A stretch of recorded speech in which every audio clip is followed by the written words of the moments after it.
నమస్తే, welcome to Andhraprabha. నేను తేజస్వి. జనసేన అధినేత పవన్ కళ్యాణ్ దెబ్బకు జోగయ్య కొత్త అవతారం ఎత్తారు. తాను రాజకీయాలకు దూరంగా ఉంటానని అనౌన్స్ చేశారు. పాలిటిక్స్ లో అసలు జోక్యం చేసుకోనని చెప్పేశారు. రాజకీయాల్లో బాగా ముదిరిన వారు ఏమవుతారో అదే బాటను మాజీ మంత్రి చేగొంటి హరిరామ జోగయ్య ఎంచుకున్నారు. రాజకీయ భీష్ముడు పెద్దయ్యనకు బాగా కోపం వచ్చింది. తన రాజకీయ అనుభవం అంత వయసు ఉన్న పవన్ కళ్యాణ్ కి సలహాలు సూచనలు ఇచ్చి కాపుల కోసం పనిచేయాలనుకున్న జోగయ్యకు పవన్ ఇండైరెక్ట్ గా చేసిన కామెంట్స్ హట్ చేశాయని అంటున్నారు. తాడేపల్లిగూడెం సభలో పవన్ మాట్లాడుతూ మీ సలహాలు నాకు వద్దు అని చెప్పేశారు. ఇక గురువారం మంగళగిరిలో పార్టీ నేతలతో ఆయన మరోసారి మాట్లాడుతూ నాకు మాత్రమే సలహాలు చెబుతారు కానీ వీరంతా వైసీపీలోకి వెళ్తారు అని సెటైర్లు వేశారు. రాజకీయాలు నాకు తెలీదా, మీరు చెప్పాలా అని మండిపడ్డారు. ఇలా మాటి మాటికి పవన్ కాపు పెద్దల మీద విసురులు విసరడంతో జోగయ్య ఫీల్ అవుతున్నారట. దాంతో ఆయన ఒక సంచలన నిర్ణయమే తీసుకున్నారు. కాపు సంక్షేమ సేన అని ఆయన చాలా కాలంగా నడుపుతున్నారు.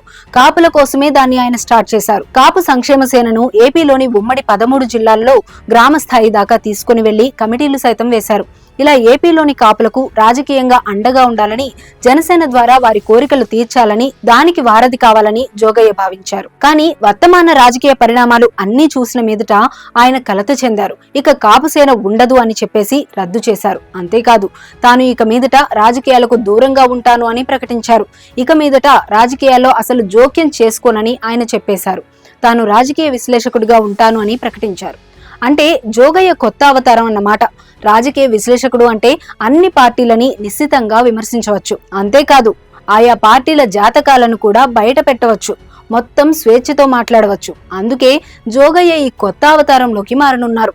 ఇప్పటికే రాజకీయాలకు స్వస్తి పలికిన మాజీ ఎంపీ ఉండవల్లి అరుణ్ కుమార్ రాజకీయ విశ్లేషకుడి అవతారంలో ఉన్నారు. ఇప్పుడు జోగయ్య తనది అదే పని అంటున్నారు. జోగయ్య కుమారుడు సూర్యప్రకాష్ వైసీపీలో చేరారు. జోగయ్య కూడా వైసీపీ కోవట్ అని జనసేన నుంచి విమర్శలు వస్తున్న నేపథ్యంలో తాను రాజకీయాలకే స్వస్తి పలుకుతున్నట్లుగా ఆయన అంటున్నారు. మొత్తానికి పవన్ తో ప్రయాణం చేసిన జోగయ్య ఇప్పుడు రాజకీయాలు వద్దు అని దండం పెడుతున్నారు.